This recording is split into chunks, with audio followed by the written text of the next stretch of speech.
manager here.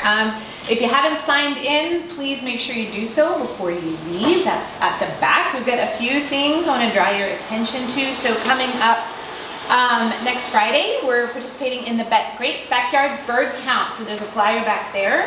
We're going to work with some of our talented naturalists and bird counters and participate. This is an international event, the Great Backyard Bird Count. For those of you with kids of camp age, Gumbo Limbo Summer Camp. Registration starts in about a month, so grab the flyer for that. That is always a great time, and it always sells out. And also in the back is our Hammock Happenings, our newsletter. So if you haven't picked one up or read one online, please do.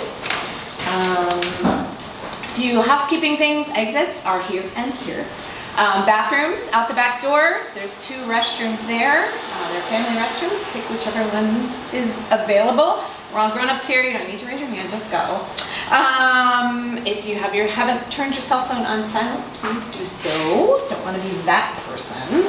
And after our awesome presentation, we'll have an opportunity to go downstairs and look at our Gumbo Limbo aquariums at night, which is a treat if you haven't done that yet. Our aquariums are always beautiful, but they are spectacular in the evenings. So make sure you stick around for that. Also back there and then on the loop is our upcoming Ecowatch lectures. So coming up, our next one after this is Dr. Chelsea Venice is going to be telling us about the octopus that live here in Palm Beach County. So that's exciting. I'd like to introduce our speakers this evening, Allison Ragle and Emma Pawlik. They are both marine turtle specialists with Gumbo Limbo Nature Center. What does a marine turtle specialist do? Well, a little bit of everything. They work for the Sea Turtle Conservation Program and spend pretty much every morning from March 1st to October 31st on the beach before the sunrise, surveying the beaches for sea turtle nesting activity. What happened the night before they got out there? It was that work that inspired this research, and they're going to tell you about that. But that's not all they do. They come back here to Gumbo Limbo, they help out with the aquariums, they help take care of our nature center animals. We've had them kayaking with us, teaching some education classes, and most recently they're very involved with the care of our green sea turtle Morgan in the shipwreck aquarium. So they truly do everything here.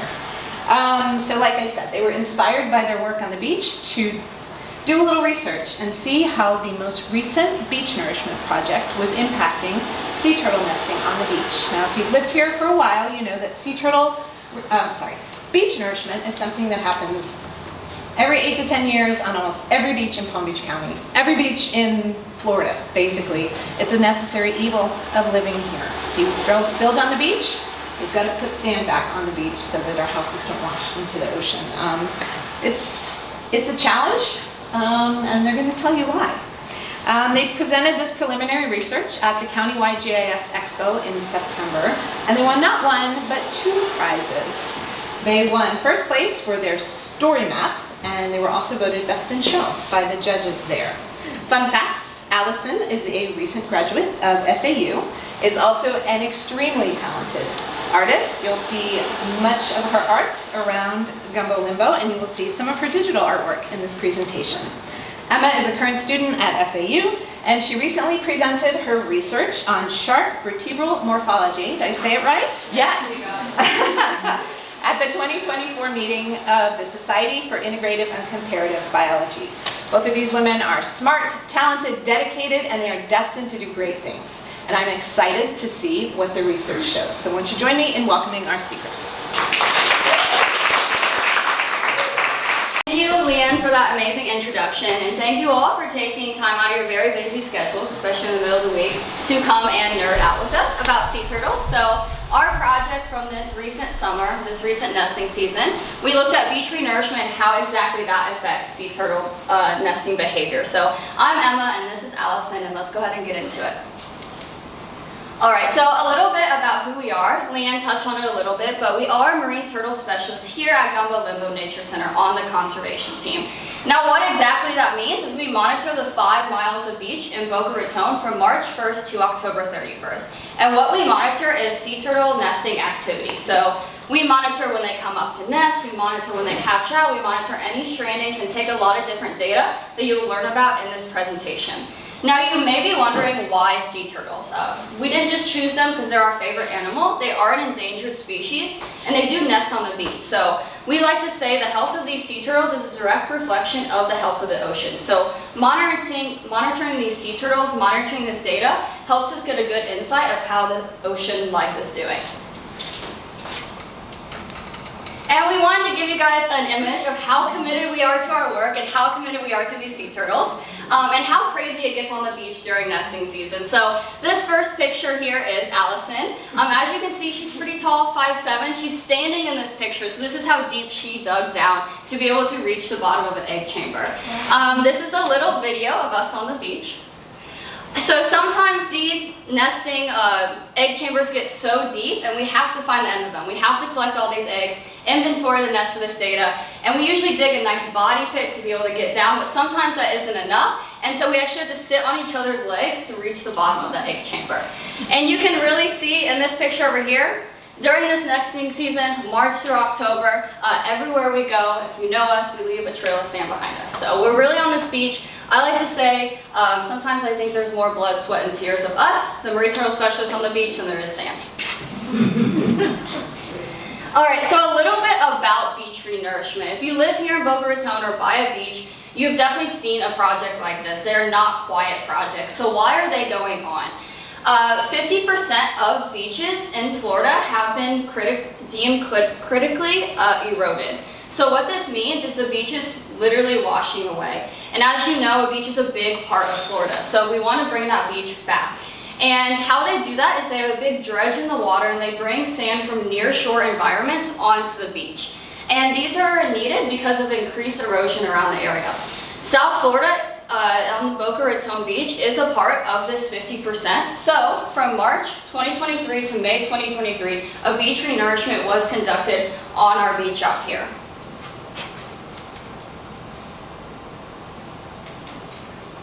So why do we do this? There's lots of benefits to beach renourishment. First is the economy. A lot of people, a lot of tourists come to South Florida for the beaches, and if the beaches aren't here, they aren't going to come. We need tourism for money here in South Florida, so we need that beach for them to be able to come. And then also, if there's no beaches, sea turtles cannot nest on them. So of course we need the beach for them to nest on, and then as well as other animals that rely on this beach for their natural ecosystem. This is also a soft stabilization method and the best known method for combating eroding beaches. You may have seen hard stabilization methods such as seawalls or jetties, which help keep the coastal development in place, but it doesn't exactly help combat against erosion. So this is the best known method currently for renourishment of our beaches. And just to give you guys a little bit of images of this beach renourishment, because not everyone gets to go to the beach or see these projects, this is a huge dredge in the water that takes sand from that nearshore environment and then goes ahead with these huge pipes and lays it on the beach. So them putting this sand on the beach, they have to even it out to expand that beach. That's what this large equipment here is doing. And then what we find on the beach a lot of the times is escarpments. We call them scarp for short. And this is a scarp caused by that beach renourishment. So these scarps can be as big as this high, or they can be all the way up to 6 feet. This is a sea turtle false crawl due to this scarp. So when we monitor the sea turtle nesting activity, we see a lot of false crawls. So that's caused by sea turtles coming up, thinking, never mind, and then literally doing a U-turn, as you see down here. Now this is a very natural event that we see. Sea turtles can get spooked by predators, they can get spooked by humans, beach furniture, the weather. They may just not be feeling it, and that's why they're going to return back to the water. So they did not lay a nest. Again, this is a normal thing that we see, but sea turtles don't eat from the time that they start mating to the time that they're done nesting, and they can lay 6 nests in a season. This is a very taxing experience for these sea turtles. They are not adapted to live out of the water. So crawling up on that beach, laying that nest, it takes them a couple hours and it takes a lot of energy. So if they keep on trying to crawl up on the beach and things keep on getting in their way, they can become too exhausted, and their health is most important overall. So they can lay those eggs in the ocean, which would make them inviable, meaning that those eggs would not hatch. Alright, so after this project occurs, it's actually well known that some of the sand is going to erode off pretty quickly. So when these projects happen, they basically pump a lot of sand and water onto the beach, and then that sand and water, they spread it out with all of that equipment and try to level it out as much as they can. But then after the project is complete is when stabilization takes place, and that actually takes a few months. But when project planners and engineers are working on these projects, they're actually really well aware of that, and it's planned into their project. And it's called the equilibration fill layer. So this orange layer over here, that's to represent the sand that they add extra onto the beach, accounting for storms and erosion events. They know that it will be gone within just a few months. So on this diagram on the bottom is where that equilibration fill layer ends up after just a few months. So if loggerheads lay their nest close to that water line, then just within a few months, then they will be in that equilibrium layer. So what we noticed is loggerhead nesting begins in April, and again, this project ended in April. So it was right on the cusp of loggerhead nesting season. And after the Renourishment project, we noticed, just as we were driving along on survey, we noticed that it seemed like the turtles that were nesting in the Renourishment project zone were nesting a lot closer to the water. And of course, at this point, it was just something we had noticed, but that's what really inspired this whole research project for us, because we wanted to take some data and analyze if what we were seeing in person was backed up by the data that we collected. So if they're nesting closer to the shore and the beach is quickly eroding, then that could mean that these nests are going to be regularly flooded or washed out. So what happens when a nest is laid in the equilibrium fill layer? So this orange layer right here is that layer again eroding away quickly, and this is a little nest that was laid in that layer, and as you can see, it slowly washes away with the water. And of course, this is not Disney, this is happening out on the beach. So this is what it looks like in real life. This is those eggs showing, and this may look like something that happens over. How do you get the waves to stop?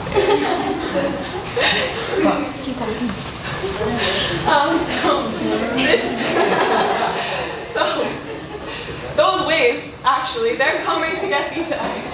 So this is what happens. This can happen. It may look like it will take several weeks for it to erode like this, but this could realistically happen in just a night. So we could come out on survey and see the nest completely fine, but on a beach that is quickly eroding, we could come back the next day and the scarp has formed several feet back from where it was the day before. So even in just one night, we can see washouts like this happen from nests that were completely protected or looked like they were protected the day before. So how big are the eggs? So for different species, they are a little bit different.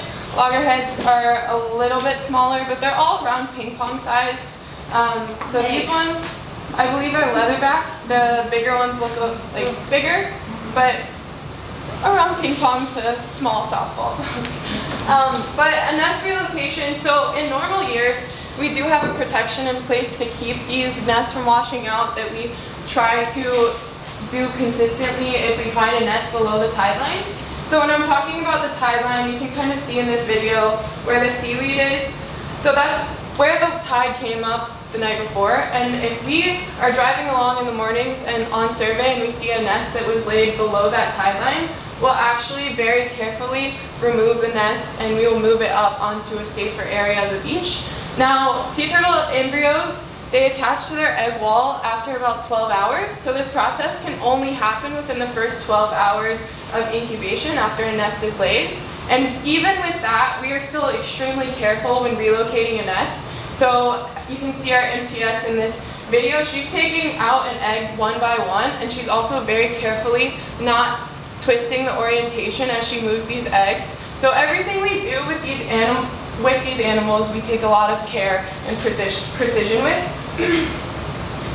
And then while the project was going on, relocations were taking place. So we do have a few protections while the project was actually occurring. So there was a night sea turtle survey team, actually not our team, but another team that was contracted out by the Renourishment project, and they were on the beach at night waiting for any loggerheads that were going to lay their nests within the project zone as it was moving down. So if you can imagine that all the project equipment is down here and it's slowly moving south, any nests that were laid in front of that project equipment, they were actually removed and brought to us in a bucket the next morning. And then we had a pre-approved place from FWC to move those nests to. And because we wanted our data to be the effects of this project, it actually all begins after this relocation work is done and after the Renourishment project is completed on our beach. And then after a Renourishment project takes place, we have to halt all relocations for 3 years. So Florida Wildlife Commission, they are basically the top dogs in the sea turtle permitting world of what we are allowed and not allowed to do. And they tell us that we are not allowed to relocate these nests. So once a Renourishment project has taken place, we are not touching those nests that are laid in that project zone. Even if they are laid below the tide line, we're not allowed to. So if loggerheads are nesting close to shore and sand is washing them out, and then nesting success is going to go down. All right, so anytime that humans come in and affect a natural ecosystem, there's going to be consequences. So this sand being pulled from that nearshore environment and then placed on the beach does have a different composition. So it has been found in previous studies that there's a different size and diameter of this sand.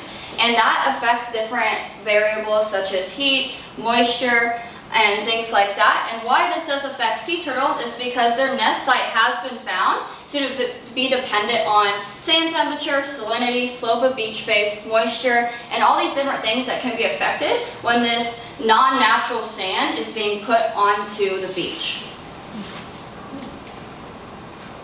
And so why a loggerhead sea turtle might come up to nest, think this sand is weird, and just leave and go to another beach, that doesn't happen because of my favorite fact about sea turtles is they will hatch out, they're about the size of an Oreo cookie. They're gonna go to the Sargassum Sea and they're gonna live in it for a while, they're gonna travel, they're going to hunt. About 20 to 30 years, they're gonna start mating. That's when they reach sexual maturity. And if they're a nesting female, they're gonna come back to that exact same beach that they hatched out from. They have magnetite crystals in their head that they used to guide through the poles to find that exact beach.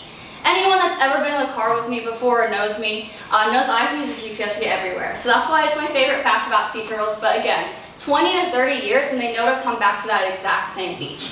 This is a natural behavior, so that's why their behavior may change due to this change in sand composition, but it's not going to stop them from nesting on this beach.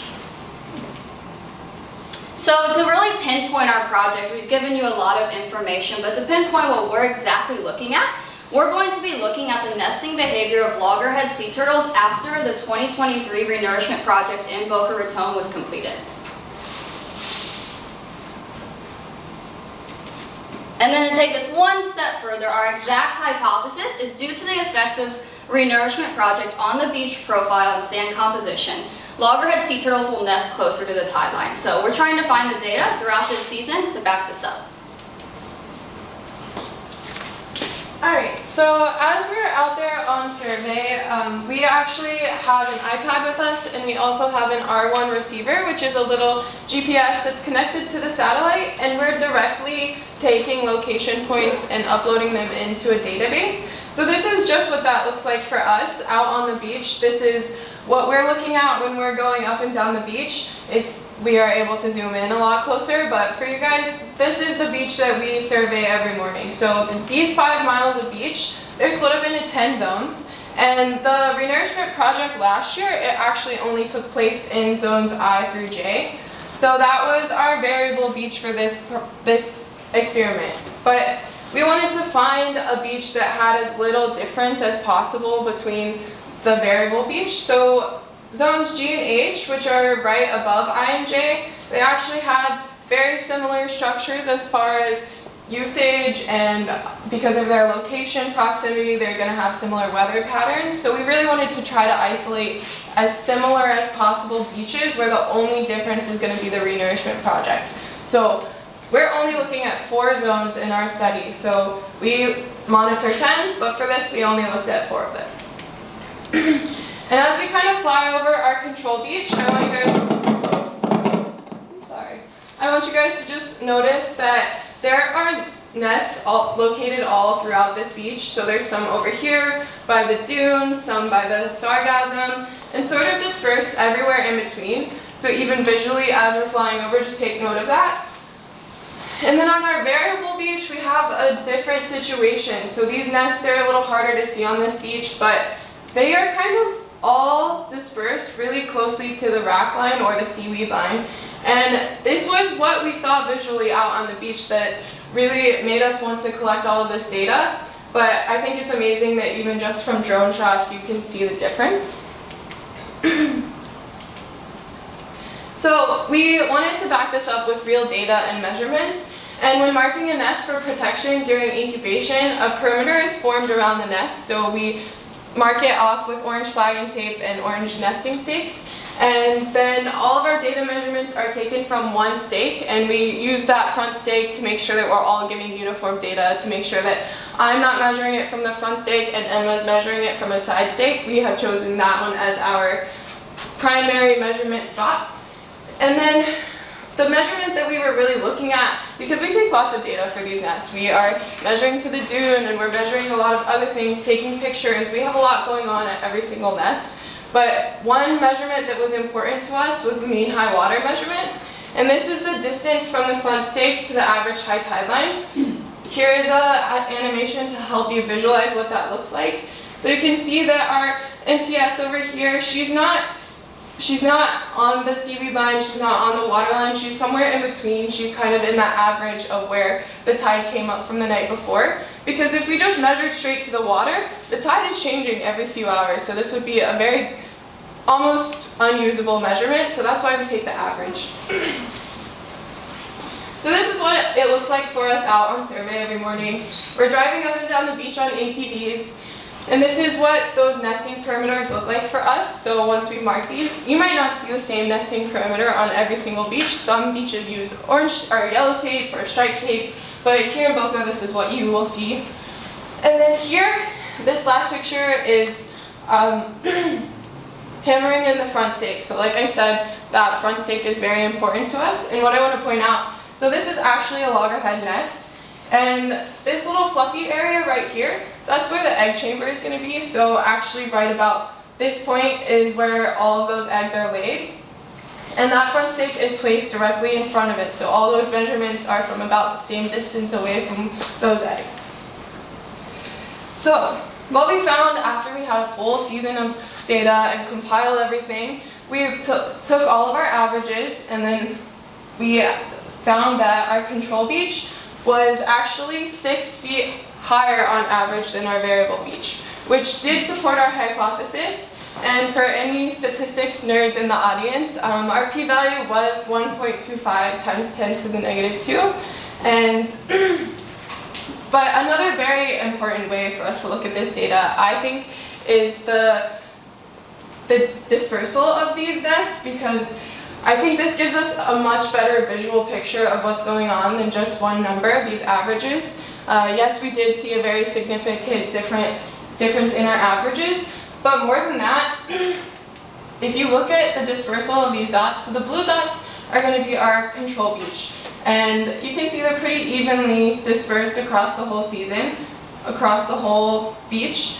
And then our orange dots, they're very congregated around, so this x-axis, this would be acting as our water line. So the orange nests are just even visually closer, you can see. And then our trend lines, so this is our average throughout the season.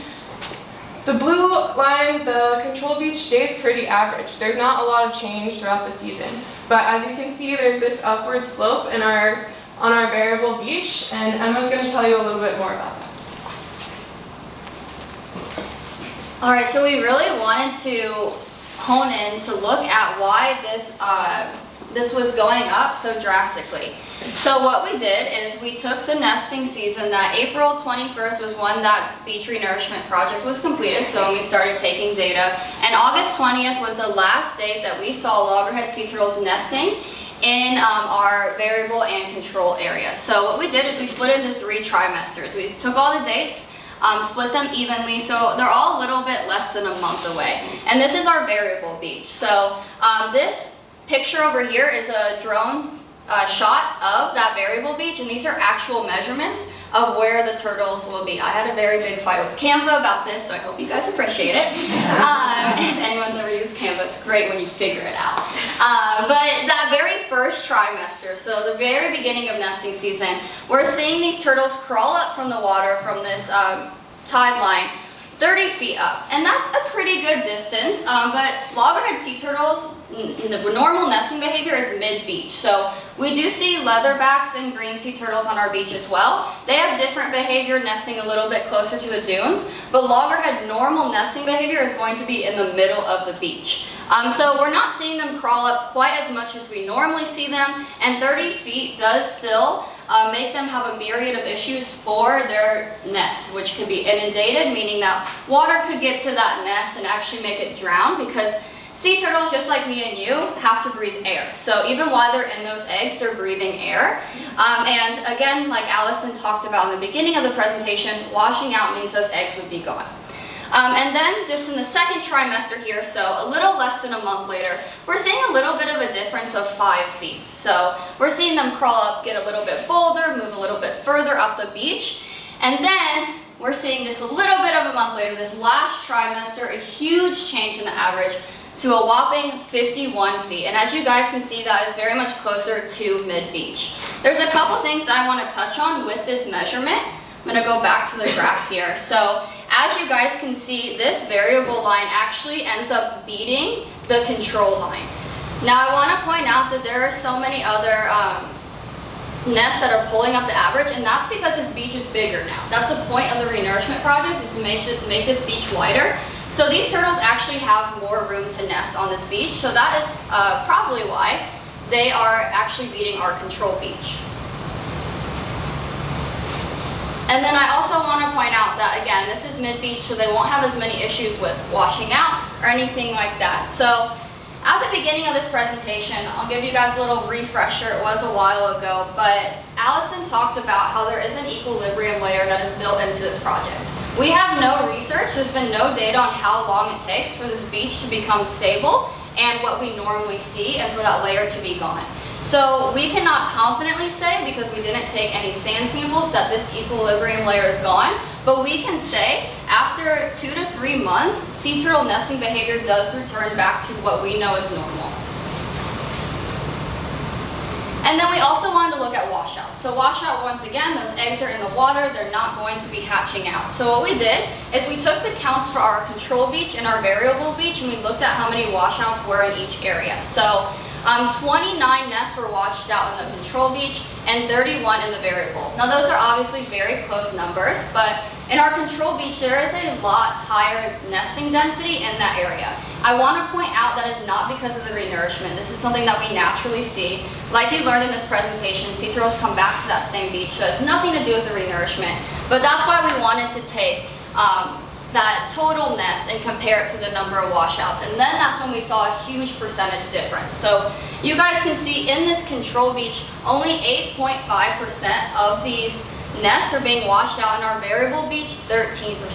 I also want to point out that in this control beach, we are allowed to relocate those nests. So we are allowed to put in place the extra practice to protect them.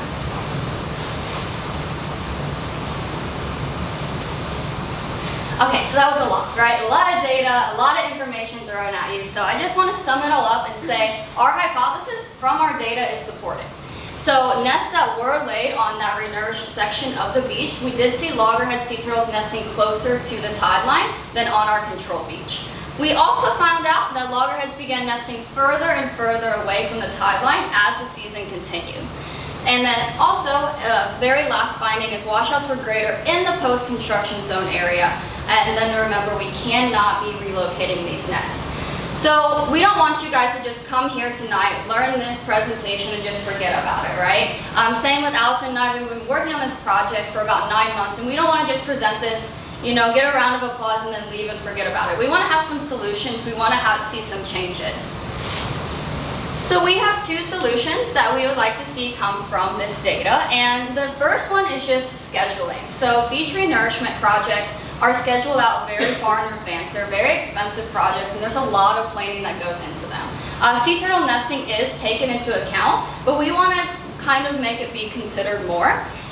With construction, as you guys know, there are many delays. This doesn't just go for renourishment projects, road construction, house construction. Anyone here that's ever built a house knows the issues with this. So we want these projects to have a harder end date. So instead of starting later in the season, as you guys saw, these projects did go into a little season, and although it didn't affect a lot of loggerhead nests, we do see our leatherbacks coming up further, and we did have to relocate them. So we want this project to start in November and December. Sea turtle nesting season would not be affected as heavily if the project was started in November, December, and then we want a harsh deadline of before nesting season to get it done. Starting this project earlier does allow for the beach or the nesting behavior to return back to what we see as normal or equilibrium, and it also allows for plenty of delays in this project. And then the second thing that we'd like to ask is for Florida Wildlife Commission to allow for this relocation.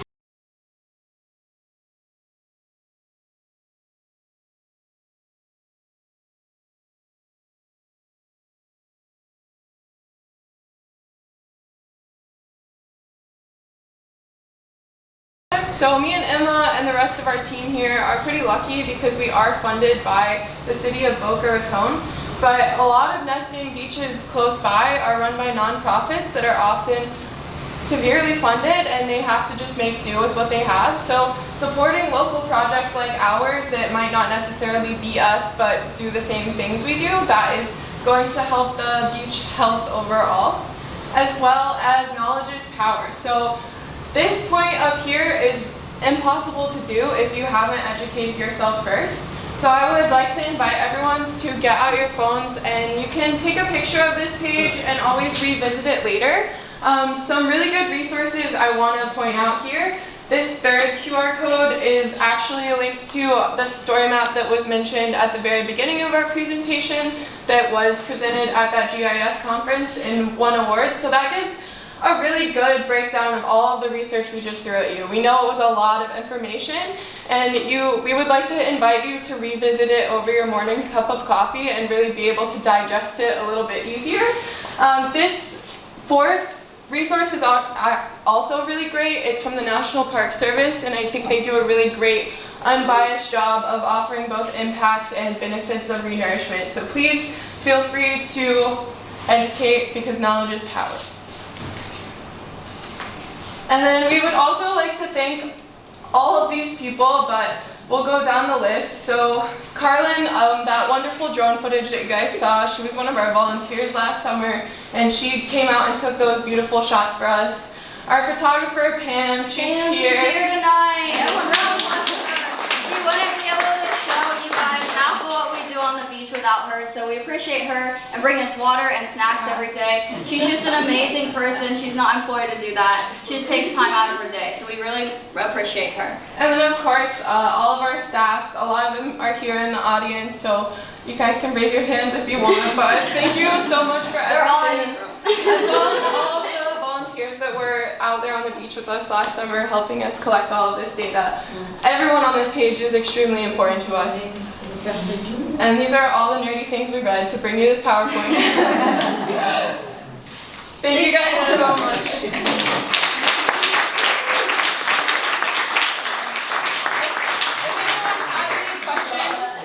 If anyone has any questions, we'd like to answer them now. Yes? I have one. Can you elaborate again on the reason why you're not allowed to relocate the nest after a certain time? So that has been something that FWC regulated.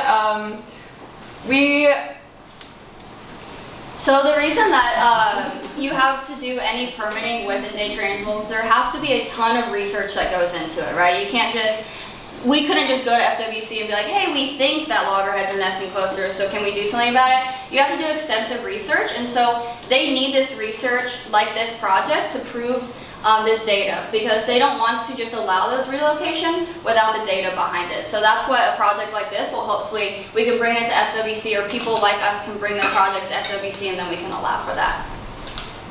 Yes. that makes sense to a point, but what's their rationale by saying that relocation could be bad? So they're not saying relocation can be bad. They need to be able to leave these nests in place so they can get data from them, so to allow for it to happen. So they can't have us relocating them just because that's what feels best. They need the data to back it up. So now that we have the data and how it would be beneficial, hopefully we'll be able to do it. Yes. Have you ever had to like fight off animals while doing this? Yes, there are a lot of predators on the beach. So we have spotted skunks, and we have coyotes, and we have foxes. There are a lot of interactions with these guys all the time. Our boss David and Athena got sprayed by a skunk last year, so I got attacked by crows. Be nice to crows. They can recognize your face and then they'll come attack you the next day. So be nice to crows. They have little gangs too. It's dangerous out there. yes. So one of your images earlier was where you were digging to find out how deep the nests are, etc. So yesterday or today you came and you marked the nest, so we know that there's a nest there. At which point then do you dig? So the pictures that you saw of us digging were either of two instances. So there could be us relocating a nest. So the very first picture where I was completely in the nest, that was actually a green relocation. So if you could see in that picture, the water was right there next to that nest. So that nest had actually been fully removed and relocated up the beach. So that was right when we found that nest, within the 12 hours of it being laid. But the second time we might be digging into a nest is actually 3 days after that nest is hatched. And we actually do that for every single nest on the beach, because we take data from the nest, the excavations of how many actually hatched out, how many died in nests, and things like that. So we can collect all of this data to really understand the health of our population on our beach. So you find all the eggs that are broken, right? Yes. You figure out how big that nest was, because of course it then relates to them having that opportunity to come back to that. Exactly. So if you've had a lot of nests that were washed out in 20 or 30 years, when they come back, right, it's a really light season. Exactly. So the effects that we are monitoring in these sea turtle hatchlings, we won't actually see the impacts of that for 20 to 30 years until they come back, but that is why it's important to track that data now. So I will point out that conservation efforts have started about, what would you say, 50 years ago? So we're able to actually go back now and look at all this data, and we're just starting to really be on the brink of understanding the effects from so many years ago on the nesting sea turtles. So it's going to be really cool in 20 to 30 years when there's people just like us, presenting research, being out on this beach. They're going to be able to use our data. Absolutely. yes. For the variable group, the ones that are further back on the beach, I guess for both groups, but for specifically the ones that are further back, do you have issues with the turtles walking backwards towards the city lights instead of towards the ocean? So we see that with hatchlings. We call them disorientations, and we do document them. They weren't a part of this research project, but like we said, we take a lot of different measurements, and we report all those to Florida Wildlife Commission. Our boss David actually did an amazing presentation at an Ecowatch a couple months ago, where he showed the effects of light pollution. So we see light pollution problems with not only sea turtles, but pollinators, bats, birds, a lot of different issues. So a lot of our research doing this disorientations, we're able to contact these hotels and tell them hey, this is different lighting that you can use so you're not affecting these sea turtles. And we're able to back it up with photos, data, all from the year. So we see issues. With the adult turtles, we do see disorientations, but they're a little bit sturdier. They've had a little bit of a go around, but in places such as Fort Lauderdale, Miami, sometimes sea turtles are found in swimming pools, sometimes they're found in the road. That's why you're going to be seeing amber lighting or lights turned off around that nesting season to really combat against that. Yes. What's the main purpose behind having the sand restoration projects? Is it just to widen the beach for the turtles, or? So it's not just for the turtles. It is realistically more for us to have more space to move around on the beach. So of course, and also the Renourishment protects the condos from storms. So this is because of a lack of natural dune vegetation that would naturally protect that. So the restoration projects are to maintain the width of the beach. Yes? So I'm down at Deerfield Beach, and they did restoration last spring down there as well. Yeah. And when I came back this year, the beach is much narrower than it was when I left before the restoration started. Yes. So the one unfortunate. Because of the big storms, and I noticed regularly because of the high winds and the high tides, that sand is coming up even onto the road there. Yes, so unfortunately, because of the way that the sand is pumped back onto the beach, it's not compact. So if you think about a natural formation of a beach, it's going to take thousands and thousands of years for this sand to be placed, and it's going to also compact down more. So it's going to erode a lot slower than when we are just pumping it onto the beach. So this is a really, it's not a long-term fix ever, and it is a very expensive fix, and unfortunately, like in Deerfield, it can go away in just one season. Yeah, and we talked a little bit about sand composition, so that change in diameter. Again, if you're affecting any natural system, it's going to have impacts. Unfortunately, when we see coastal development, that natural dune system does a really great job of protecting it because that's what it's supposed to do. Nature is beautiful and amazing, and it has a lot of purpose, and when we remove natural things, unfortunately, there are consequences. So coastal development does really affect that erosion, and this is a way to combat against it, but it's not a long-term solution. Thank you. Another question. Yeah. I read an article about a year and a half ago that they brought in sand, didn't dredge it out, and they changed the composition of the sand, and they didn't allow the turtles to successfully leave the nest. As they climbed, they fell back and they died. Yeah, so we do see, again, there's a lot of projects, right? There's a lot of nesting density projects, there's a lot of behavior projects, and there's always going to be those consequences. So it is really sad to see, but we don't know the consequences of human disturbance until unfortunately it happens, and then we do research on it. So that is an effect. Thankfully, we got to have this Renourishment project pumped, from the nearshore environment. So hopefully, minimal differences, but definitely taking sand from a totally different place. It's going to be confusing to animals that have that natural instinct to be nesting on this beach that they're supposed to know what's going on. It's sand. Yes. Do you use drones a lot in your work? We don't. We were actually pretty fortunate to get those drone images.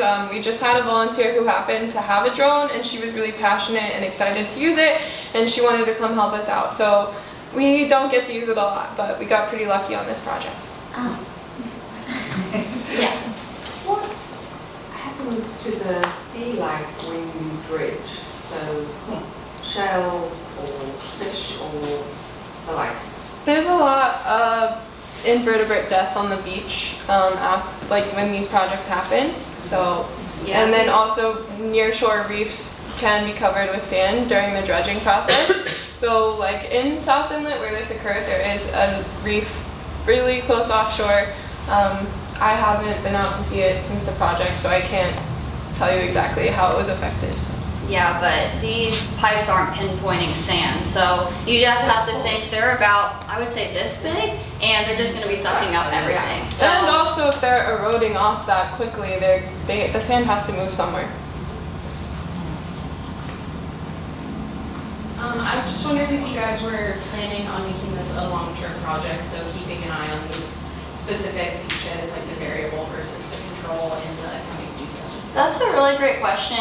We have a lot to talk about after this presentation.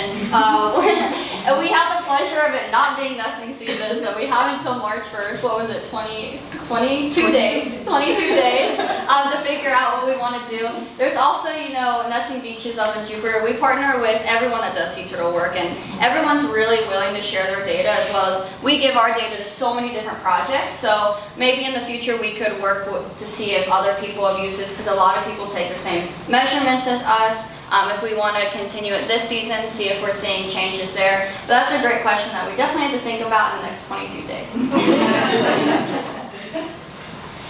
Any more questions? Yes? I'm having trouble understanding how deep these nests are.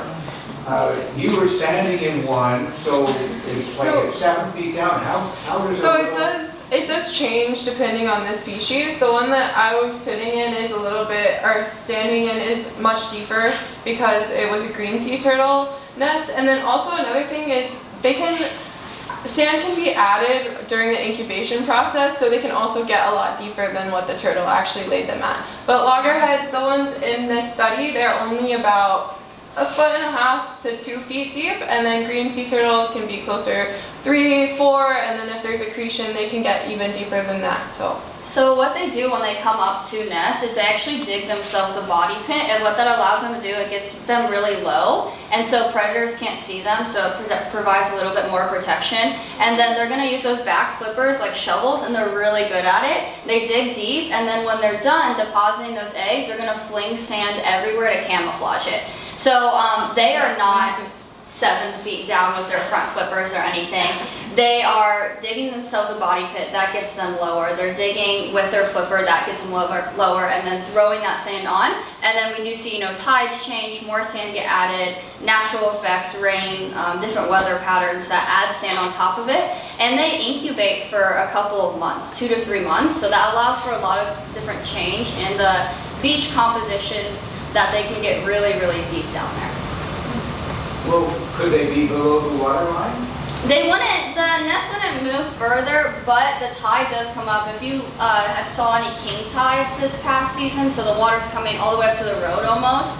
So we do see a lot of nests drown. Sometimes it's good for them because they do need a certain amount of moisture, so that we can see nesting success go up from this. We can see, nests that weren't by the tide line, they were all the way up in mid-beach in the water. We see a lot of different changes, but those are natural occurrences. So these are things that sea turtles lay a lot of nests. You can see over here our final counts from the season. We had about over 1,300 nests on our beach. So in each of these nests are about 80 to 120 eggs. It's a lot of sea turtles, and if they all survive, we'd be overrun by sea turtles. So they lay a lot of eggs because this is natural for a lot of them not to make it. And they're actually a keystone species partially because they feed so many other things as well, those ones that don't make it.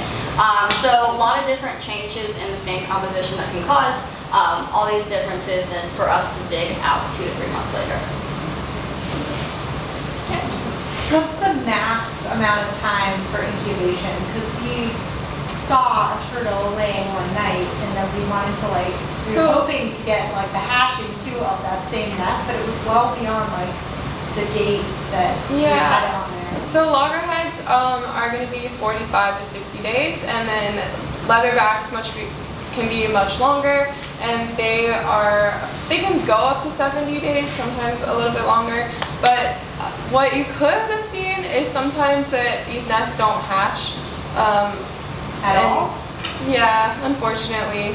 So sometimes we will see nests that don't hatch at all, depending on, it could be that they got too much water because the eggs are still breathing air. It doesn't sound like it because they're buried under the ground and in there, but they still have to breathe air, so if that water washes over too many times, or if there's too much heat.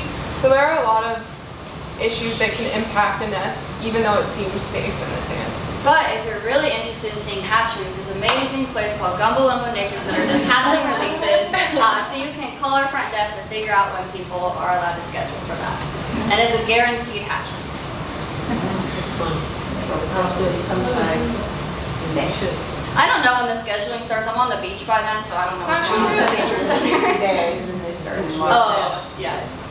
We try to wait until the middle of season, I believe it's around August time, because that's when we're getting the most hatching out. Also another species, green hatchlings, will be around that time as well. So they're a lot faster too. Yes. I was wondering how you find the nests. You find them in the morning, in the evening, and then how do you identify which kind of turtle is in the nest? So we are going out on the beach as early as we can and still be able to see. So we're right there when the sun is coming up, and we're driving along the beach looking for sea turtle tracks from the night before.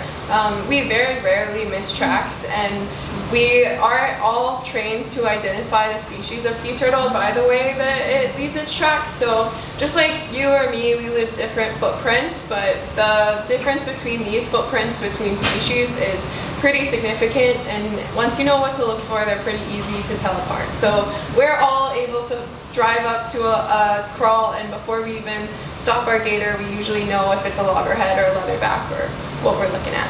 And if you're more interested in that, we also do a program. We also do a program that takes you to watch a nesting loggerhead sea turtle, and we have a presentation before showing you these tracks and the differences that we look for. Yeah. I've seen James pictures with the little ones being held. What are the pros and cons of doing that? So like some animals don't have anything to do with something that's touched them. That's a great question. We don't see any problems. The mom doesn't come back and take care of them. So we're not worried about that in that aspect. I know birds have that issue, but we are allowed to touch them because we're permitted. These, again, endangered animals, it is illegal to touch them or tamper with them. The pictures that you're seeing, we are doing excavations and we'll find them in the nest. We'll bring them back to the nature center, and we have a little incubation area, or not incubation area, we have a little hut that we put them in, and then we're able to release them at night. It's a lot safer for them.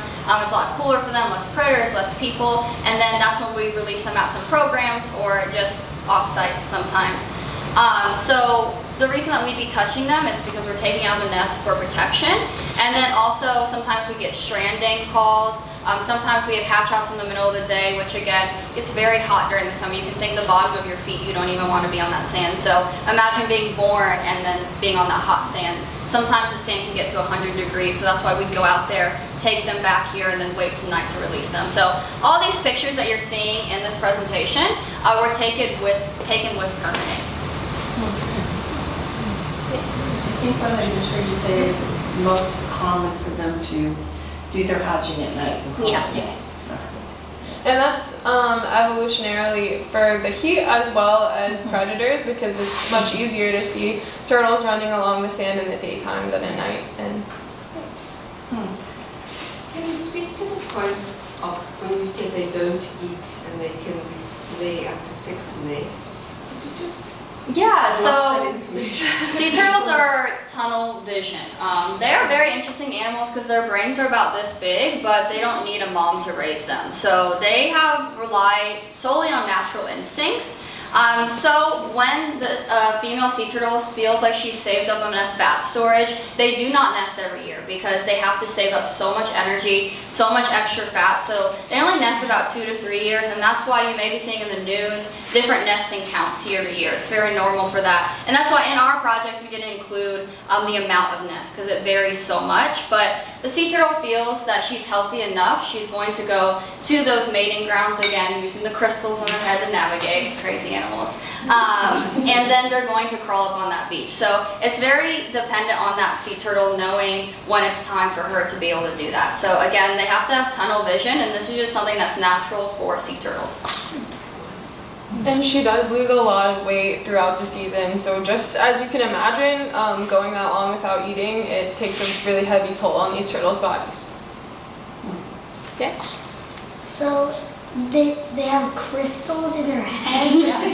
I don't get it. Is it? Yeah, so basically it works as they can sort of sense the angle of the magnetic field. So there's the North and the South Pole, and coming out of it is basically like a big magnet, and it's coming out, and at every point where you are on the planet, where that field is going to come to you is going to be at like a little different angle. Does that make sense? Mm-hmm. Okay, so that crystal just kind of helps. So you actually have crystals in your ears too, and they help you balance. And these crystals are going to be very similar to the ones in our ears that help us balance in the way that they're sensing magnetism. So they're sensing that field coming.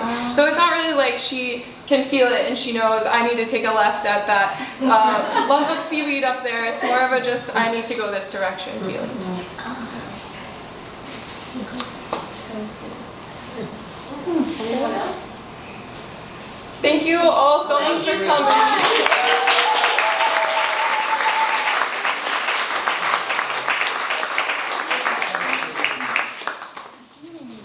Well, thank you for joining us, and if you want to stick around, we'll be here for another half an hour or so. We're going to head down to